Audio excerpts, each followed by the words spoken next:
नमस्कार मित्रों, मैं मोनिका पाल। हनुमान जी के इन गुणों को हमें भी अपने जीवन में अपनाना चाहिए। सफल होने के लिए व्यक्ति खूब मेहनत और परिश्रम करते हैं।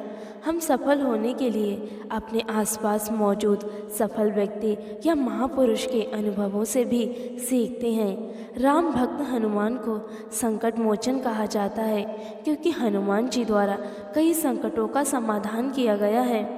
हनुमान जी में ऐसे कई गुण हैं जो आज के आधुनिक दौर में भी सफल होने में बहुत काम आएंगे। बजरंगबली के इन गुणों को अपनाकर आप न सिर्फ सफलता की कुंजी को प्राप्त कर सकेंगे बल्कि कई समस्याओं को सुलझाने में भी कामयाब होंगे। वाल्मीकि रामायण से लेकर रामचरितमानस तक भगवान हनुमान द्वारा किए गए कामों से आपको प्रेरणा लेनी चाहिए। भगवान राम पर जब जब कोई संकट आया, हनुमान जी उसे दूर करने के लिए ढाल बनकर खड़े रहे। हनुमान जी के इन्हीं गुणों को अपनाकर आप सफलता की कुंजी को प्राप्त कर सकते हैं और जीवन में सफल हो सकते हैं। हार मानने से पहले कोशिश करें। वाल्मीकि रामायण के अनुसार हनुमान जी जब श्री राम के आदेश पर सीता जी की खोज में लंका पहुँचे तो हर जगह ढूंढने के बाद भी सीता जी कहीं नहीं मिली। तब हनुमान जी निराश हो गए और सोचे कि बिना माता सीता के खाली हाथ लौटने पर सारे वानरों को दंड मिलेगा। अकेले मेरी असफलता के कारण सारे वानरों को दंड भोगना पड़ेगा।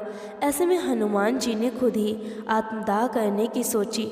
उन्होंने भले ही मन में आत्मदाह का निश्चय कर लिया, लेकिन उनके मन में अजीब सी बेचैनी थी। फिर उन्होंने शांत चित्त मन से विचार किया, आत्मदाह करने से पहले एक बार फिर लंका के उन स्थानों को देख लूं जहां अभी तक नहीं देखा। इसके बाद उन्होंने एक आखिरी प्रयास किया और इसी आखिरी प्रयास में उन्हें अशोक वाटिका के पास सीता माता मिल गई।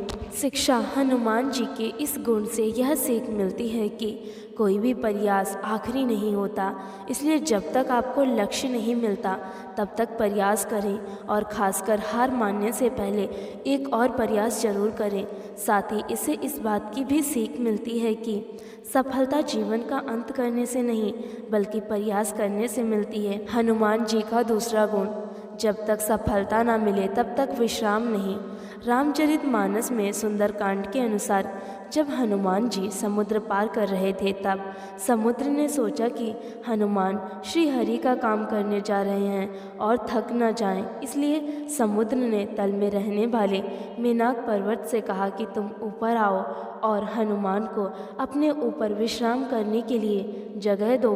मेनाक ऊपर आया और हनुमान से कहा कि आप थोड़ा विश्राम कर लें, लेकिन हनुमान जी ने विश्राम नहीं किया और वे मेनाक के आग्रह को भी टाल नहीं सकी।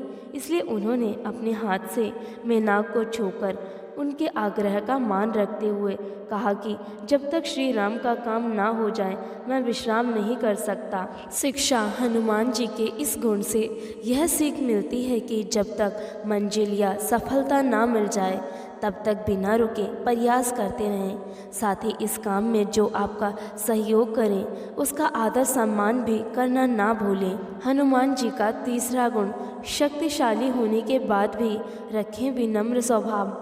भगवान हनुमान अपार शक्ति के स्वामी हैं, इसलिए उन्हें बजरंगबली कहा जाता है। लेकिन शक्तिशाली होने के साथ ही बजरंगबली बहुत ही विनम्र और बुद्धिमान भी हैं। पूरे रामायण में हनुमान जी ने कभी भी अपने बल, क्रोध और अहंकार अनावश्यक प्रयोग नहीं किया। शिक्षा, कुछ लोगों को जब सफलता या शक्ति मिल जाती है तो उनमें घमंड आ जाता है। ऐसे लोगों को हनुमान जी से यह सीख लेनी चाहिए कि परिस्थिति चाहे जो भी रहे, स्वभाव हमेशा विनम्र होना चाहिए। हनुमान जी का चौथा गुण, हमेशा सीखते रहें। ग्रंथों में कहा गया है कि हनुमान जी ने सूर्य को अपना गुरु बनाया और उनसे शिक्षा ग्रहण की। जब हनुमान जी शिक्षा के लिए सूर्यदेव के पास पहुँचे तो सूर्यदेव बोले, मैं तो पल भर भी नहीं ठहर सकता क्योंकि मेरा रथ निरंतर चलता रहता है। यदि मैं ठहर गया तो सृष्टि का विनाश हो जाएगा, इसलिए तुम किसी और को अपना गुरु बना लो। तब हनुमान जी बोले, मैं भी आपके साथ आपकी गति से चलते चलते शिक्षा ग्रहण कर लूँगा। सूर्यदेव बोले कि गुरु शिष्य आमने सामने होते हैं तभी शिक्षा दी जा सकती है, ऐसे में चलते हुए शिक्षा देना संभव नहीं है। हनुमान जी बोले, मैं आपके सामने रहकर उल्टा चलूँगा, लेकिन आपको अपना गुरु मान लिया है तो शिक्षा भी आपसे ही ग्रहण करूँगा। हनुमान जी की बातें सुनकर सूर्यदेव ने उन्हें अपना शिष्य बना लिया और शिक्षा दी। शिक्षा हनुमान जी के इस गुण से यह सीख मिलती है कि व्यक्ति को सीखने के लिए या शिक्षा प्राप्त करने के लिए भी सभी तरह की चुनौतियों को स्वीकार करना सीखना चाहिए। हनुमान जी का 5वां गुण, बिना अनुमति के ना करें कोई काम।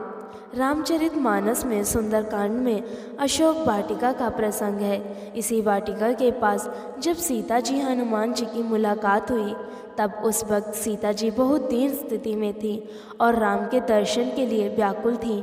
लंका में सीता जी की ऐसी दुख भरी स्थिति देख हनुमान जी बोले, माता, मैं चाहूँ तो अभी आपको कंधे पर बिठाकर श्री राम के पास ले जा सकता हूँ, लेकिन मुझे इसकी आज्ञा नहीं मिली है। मुझे केवल आप तक संदेश पहुँचाने की आज्ञा मिली है। शिक्षा हनुमान जी के इस गुण से यह सीख मिलती है कि आज्ञा के अनुसार ही कार्य करें और जितना कहा जाए उतना ही कार्य करें। अगर जानकारी आप लोगों को अच्छी लगी है तो वीडियो को लाइक ज़रूर करें और इसे शेयर भी करें, और इसी तरह की वीडियोस और कहानियाँ सुनने के लिए हमारे चैनल हिंदी कहानियों का बॉक्स को सब्सक्राइब ज़रूर करें। शुक्रिया।